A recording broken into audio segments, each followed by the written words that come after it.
Welcome everyone to the channel. It's Leah the Coon. Today I am discussing 10 non-traditional things my husband and I did at our wedding that you potentially could also do. Now, as practicing Catholics, or even any Christian really, there's a lot of traditional aspects that go into the wedding ceremony and even the reception, a lot of expectations people have. Now, when it comes to the ceremony, those traditions are almost always very much necessary and not for no reason. There are very good reasons, holy reasons, sacramental reasons that they should be there. Sometimes they're not even traditions as much as boundaries to make sure you're keeping the sacredness of the sacrament of matrimony there, like not having just whatever music you want or not having a super ultra revealing dress. These are good boundaries that keep the holiness intact and the purpose right in front of you. However, there are several aspects about the reception mostly, and even some elements of the ceremony that you're not required to do or required to do a certain way because they don't have to do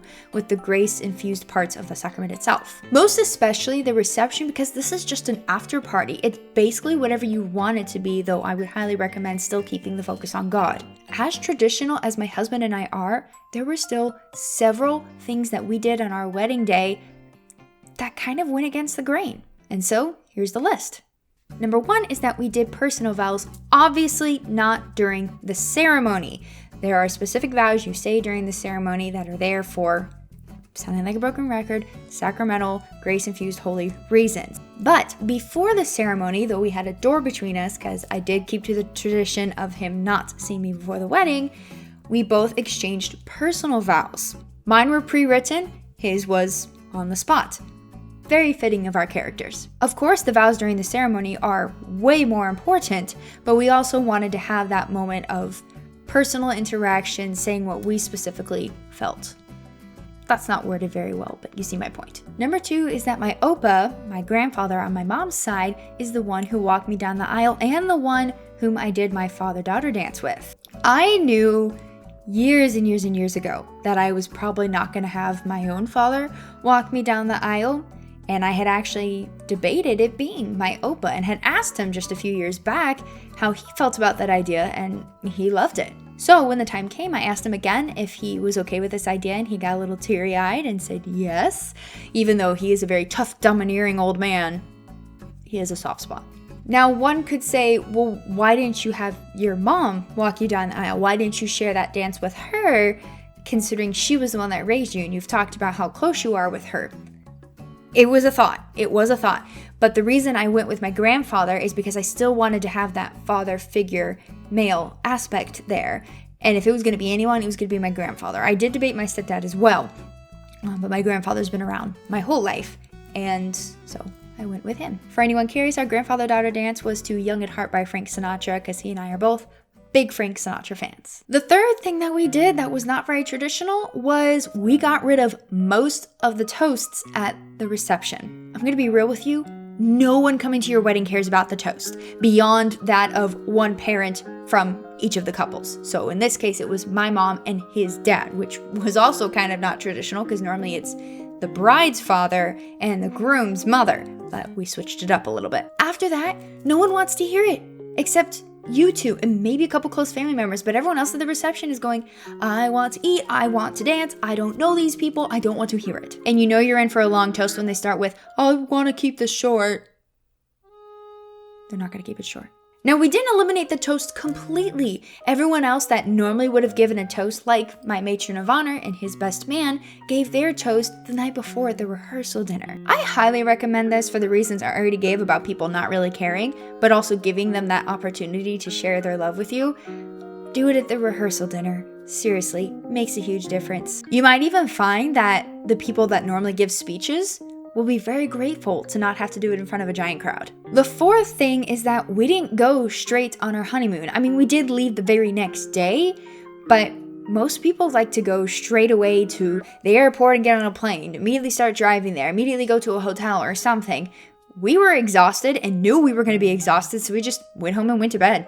And then woke up early the next day. I actually had to go to the doctor because I was very sick, and then we got driving to our honeymoon. Not everything has to be back to back to back. I even know people who they waited to have their honeymoon several months after. For us, we knew we wanted to do it all right away, partly because of the autumn season.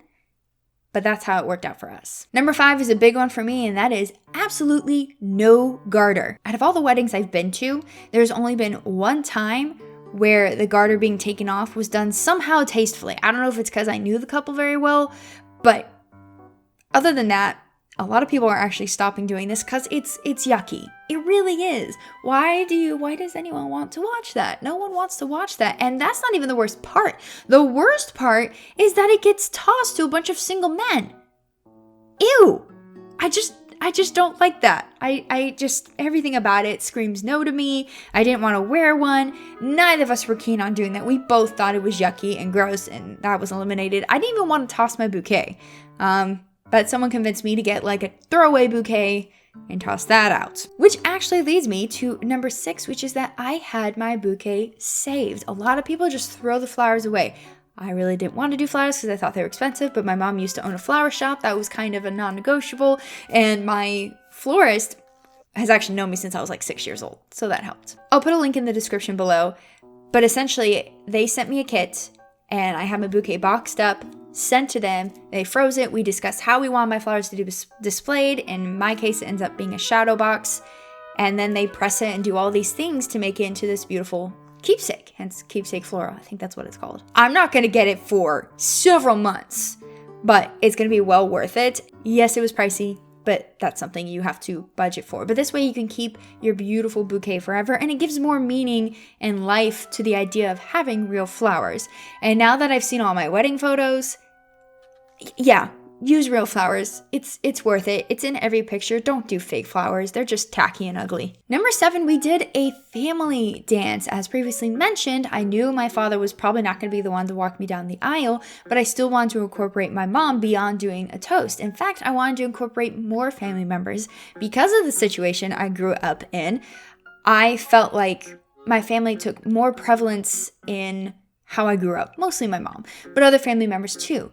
So after the mother-son dance and the grandfather-daughter dance, we had this extra little song, which was My Girl by The Temptations, where a bunch of my family members were able to come up and dance with me. So like my mom and my stepdad, my grandmother, that was a really fun one. And I wish that we had used the whole song so that I could have had more family members like my uncle or my brothers if they wanted to. They probably wouldn't have. But just that idea of a lot of the family members in my life, even though I have a very small family, playing a big part in who I am today, which is true of everyone, but just especially in my case with not really having a good immediate father figure, but having a father figure in other people. Number 8, we had our wedding on a Friday, which was not actually by our choice in the beginning. We wanted it on a Saturday. We secured the church, but then when we went to secure the venue, and we did it like little over a year in advance, it was already booked for the 22nd. We thought, oh no. So we checked to see if our church was available on a Friday because we could get the venue on the Friday, and that's how that happened. And also was, I think, like a few $1,000s cheaper. A lot of things were cheaper because it was on a Friday and it was a lot easier to book things. It worked out so that we didn't have to try to get to Mass the very next morning and then go travel, which we would have been fine with. And for people that were traveling from a great distance, quite a few people had to fly in or drive in. Doing it on a Friday was actually easier for them because then they could just take a long weekend rather than just Saturday, Sunday, go back home. Some people even have it on like Wednesdays, which I personally don't think I could do. It just seems a little too weird, but it is a lot cheaper. Number 9 is what we did with our flower girls. Now, we knew we didn't want them to throw puddles, and frankly, the church that we got married in didn't allow that anyway. But I was very much struggling with who was going to be our flower girl. I teach all of these little girls dance, and I couldn't pick one.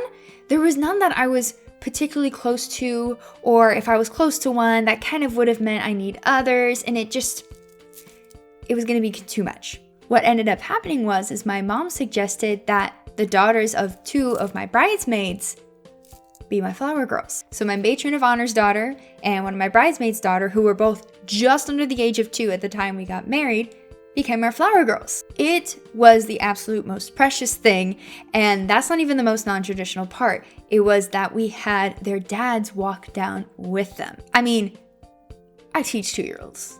2-year-old can't go down alone. you just never know what kind of day they're gonna have. But it ended up making for some super duper cute photos of their dads walking them down the aisle, you could say, which if they're called to marriage later in life, that'll be kind of a cool, mirror right there of their dad walking down the aisle when they were 2 and then when they're an adult, which is super cute. And they were the absolute most precious things, and great choice if any of your bridesmaids or one of your groomsmen too have really young daughters.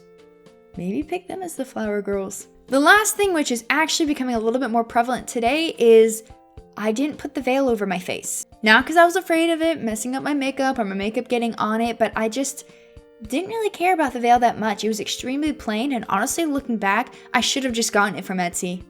Like, I really should have. There was no point in me spending a few $100 on a veil, especially because it was that plain, and it would stay in my hair anyway, because my hair is so thin and the way I styled it, I was very happy to take it out. It was beautiful, and it was nice and long, but I knew I wasn't going to put it over my face because there's not a specific mandatory traditional need for that. It's more of just that symbolism of revealing the bride and her purity and everything, which I had a white dress, so that was a symbol of my purity.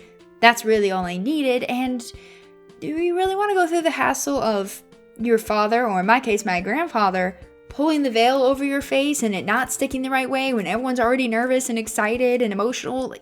No, I'm so glad we didn't. And it would have had to be like super high up, and I put my veil really far down where I wanted it. So in a nutshell, no veil over the face, but I know that's not as non-traditional now as it would have been maybe like 50 years ago. So that's it. That's the list of 10 things we did that were not very traditional, but also not so non-traditional that they were inappropriate. Like I said, my husband and I are very traditional, so we had probably the most traditional Catholic wedding you could have, short of it all being in Latin, which we did debate but then decided against. Yet these were things that we felt did not have to stay that way. They were not mandatory, and anything that was mandatory to our ceremony, we took the time to understand why, or already knew why, and go, oh, there's a reason the church wants it this way, and it makes sense. If you're married, let me know in the comment section if there's anything you did that was a little bit different that you would highly recommend to any bride-to-be. Or whether you're married or not, let me know your thoughts on these 10 things and if maybe you would do similar. If you enjoyed this video, consider giving it a thumbs up and subscribing to the channel Leah Darrow, and also following me over on Instagram